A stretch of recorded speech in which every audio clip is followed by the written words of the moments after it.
चला तर आज आपण एका अशा व्यक्तिमत्वाची गोष्ट जाणून घेऊया जिच्यात भक्तीचा अथांग सागर आहे आणि त्याच वेळी मानवी स्वभावाच्या काही मर्यादाही आहेत.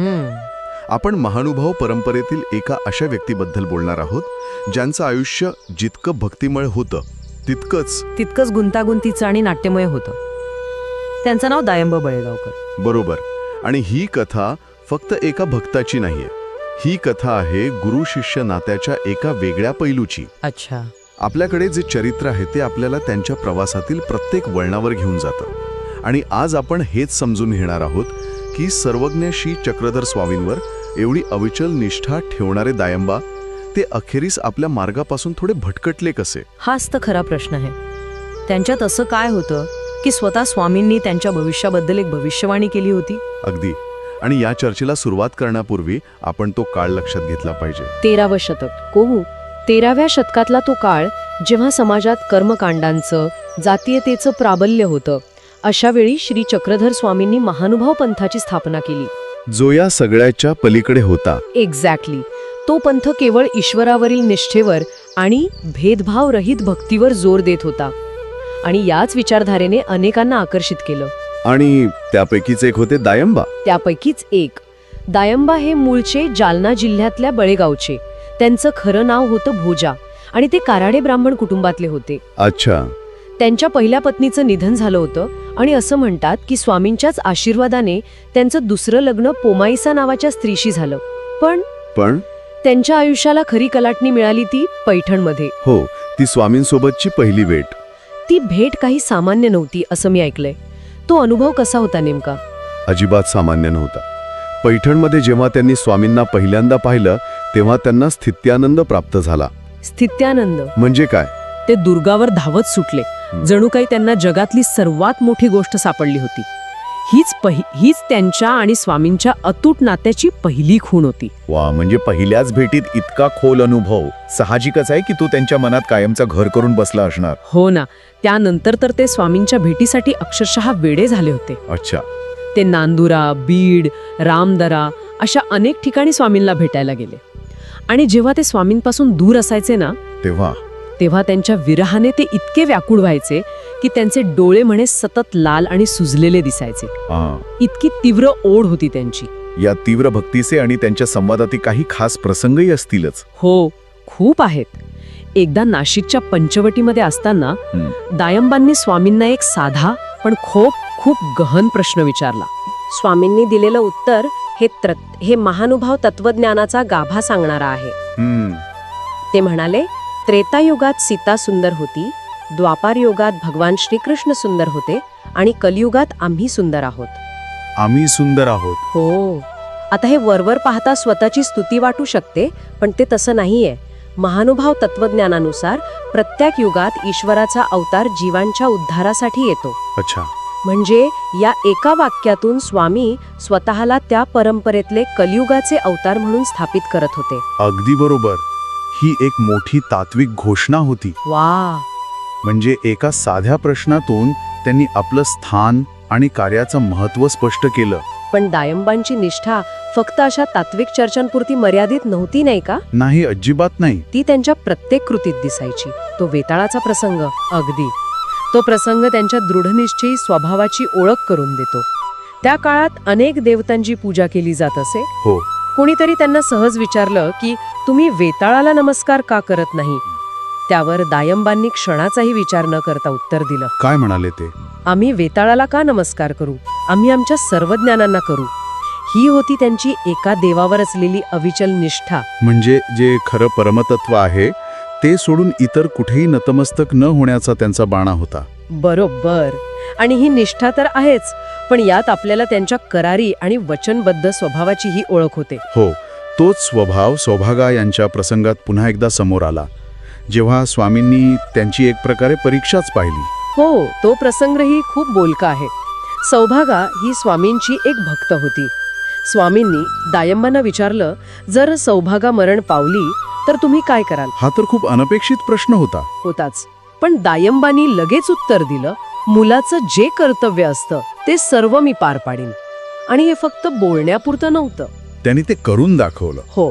त्यांनी दिलेलं हे वचन पुढे खरं करून दाखवलं, जे त्यांच्या वचनबद्धतेचं सर्वात मोठं उदाहरण आहे. म्हणजे त्यांच्या व्यक्तिमत्वात भक्तीसोबतच एक प्रकारचा करारीपणा आणि दिलेला शब्द पाळण्याची वृत्ती होती. आता त्यांच्या सेवेबद्दल बोलूया. गुरु शिष्य परंपरेत सेवेला खूप महत्व आहे. नक्कीच.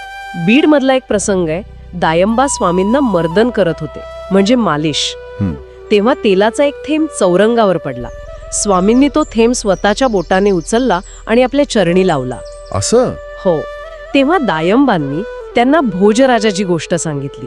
भोजराजा कसा कलेचा आणि गुणांचा आदर करायचा हे ऐकून स्वामी प्रसन्न झाले आणि त्यांनी दायंबांचं प्रसादिक नाव भोजा ठेवलं. त्यांच्या मूळ नावाशी जोडणार. हो. आणि त्यात एक आपुलकी होती. किती सहजपणे शिकवतो हे दिसतं. तो तर खूपच गमतीशीर आहे. दायंबा शेतकरी होते आणि त्यांना आपल्या कामाचा, वखरणे म्हणजे नांगरणीचा खूप अभिमान होता. अच्छा. एकदा त्यांनी स्वामींना आपलं काम दाखवलं. स्वामींनी पाहिलं आणि म्हणाले, सगळं उत्तम आहे, पण एक गोष्ट राहिली. काय राहिलं होतं? दायंबांनाही आश्चर्य वाटलं. तेव्हा स्वामींनी त्यांना दाखवून दिलं की नांगराच्या फाळाला जी माती लागली होती ती काढायला ते विसरले होते. ही एक छोटीशी चूक होती, पण यातून त्यांनी शिकवलं की कोणतंही काम परिपूर्ण असायला हवं. अगदी छोट्या छोट्या गोष्टींकडेही लक्ष द्यायला हवं. खरंय, गुरु नेहमीच अशा छोट्या प्रसंगांमधून मोठं ज्ञान देत असतो. पण स्वामींची केवळ शिकवणच नव्हती, तर आपल्या भक्तांवर अफाट माया सुद्धा होती. हो, तो खरुजेचा प्रसंग याचं उत्तम उदाहरण आहे. हो, एकदा दायंबांना खरूज झाली होती आणि त्यांना खूप त्रास व्हायचा. हे स्वामींच्या लक्षात आलं. त्यांनी अशी व्यवस्था केली की त्यांच्या स्नानानंतर दायंबांसाठी खास पाणी ठेवलं जाईल. खास पाणी? हो, आणि त्या पाण्याला इंद्रवणी असं नाव मिळालं. इंद्रवणी? दायंबा म्हणायचे की हे पाणी इतकं सुख देणार आहे की इंद्राच्या स्वर्गातलं सुखही यापुढे फिकं आहे. यातून स्वामींची आपल्या भक्ताच्या शारीरिक त्रासाबद्दलची करुणा आणि माया दिसून येते. इथपर्यंतची कथा ऐकली की वाटतं काय विलक्षण गुरुशिष्य जोडी आहे. प्रचंड निष्ठा, प्रेम, करुणा. पण इथून पुढे कथेला एक नाट्यमय वळण मिळतं. बरोबर. इथून त्यांच्या आयुष्यातील सर्वात खडतर आणि कसोटी पाहणारा प्रवास सुरू होतो. त्यांच्या करारी स्वभावाची एक वेगळीच बाजू समोर येते. हो. एकदा त्यांनी स्वामींना एक वचन दिलं. ते म्हणाले, मी माघ अमावस्येच्या आत आपल्याकडे पर्व करण्यासाठी येईन. आणि नाही आलो तर? नाही आलो तर माझा मृत्यू झाला असे समजा. हे खूप मोठं वचन होतं. आणि हे वचन पूर्ण करण्यासाठी त्यांनी जो प्रवास केला तो अक्षरशः अंगावर काटा आणणार आहे. अविश्वसनीय प्रवास होता तो. ते रात्री अपरात्री निघाले. वाटेत पहारेकरांनी त्यांना चुकीचा रस्ता दाखवला. अरे रे.